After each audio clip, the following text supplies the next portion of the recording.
Well, a new study showing the odds of smoking cigarettes doubled for San Francisco high school students after a law banned the sale of flavored tobacco products, things like menthol cigarettes and flavored vape liquids.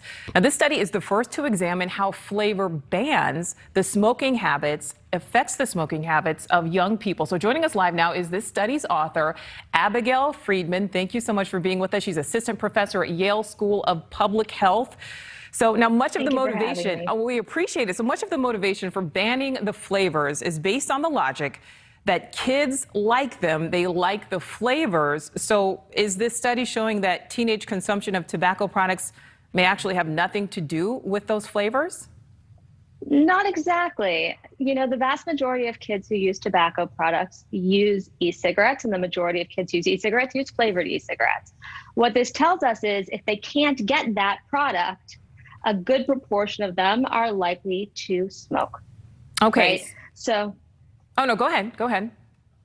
So what I essentially did is I looked at San Francisco and I looked at other school districts that were behaving similarly to San Francisco before its ban.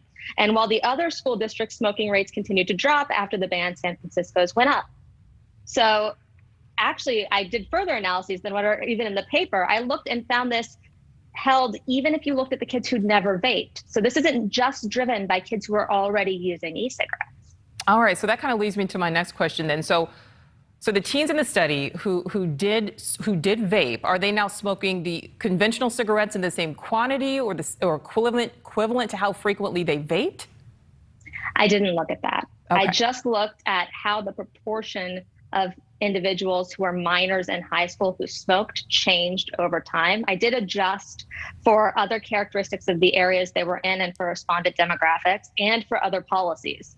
And it really does look like this ban was strongly associated with an increase in smoking relative to the comparison districts that didn't have a ban. All right, so Abigail, other municipalities, speaking of bans, other municipalities, other states are considering imposing those bans on flavored tobacco products. So what would be your advice maybe to lawmakers? Is it effective? So there are a few things to notice that are happening at the federal level that we should mention. First of all, the FDA recently announced that it's going to ban menthol and flavors in cigars and cigarettes. That is the most lethal tobacco products, the ones that involve combustion. So if a county did nothing right now, within the next year, they should still be subject to that federal ban. The problem is if you're going to ban flavors and all the other products, what this suggests is that kids who are using those products or want to use those products aren't going to go to nothing. They're not going to go just stop using nicotine. They're going to move to smoking, or at least a portion of them are. And since that is more lethal and by far than the evidence suggests vaping is, this is not a public health win. So what is the solution here? Is there a solution here, keeping the health of these teenagers in mind? So I think there's been a mistake made in the discourse here. There's a tendency to think that we can either think about kids or we can think about adults with vaping. You know, there is evidence that some smokers at least, can use e-cigarettes to quit. And there's a concern about kids taking up e-cigarettes and being exposed that way to tobacco products. There are options other than throwing the baby out with the bathwater here. And one that I think is really worth highlighting, which has already been implemented nationwide, is Tobacco 21 laws that mean you can't sell to individuals under 21.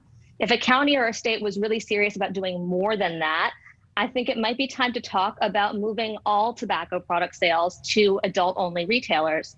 And that benefits kids and adults. It means your children don't have to see cigarettes or e-cigarettes next to their candies at the gas station. Adolescents are going to be less capable of getting a hold of them because they can't even enter the store. And adults who are trying to quit don't have to resist the cigarette pack behind the counter every time they go get groceries. So I think we need to start thinking about ways that we approach this that benefit all age groups. Absolutely. Abigail Friedman from Yale School of Public Health. We appreciate your time this evening. Thank you. Thank you for having me.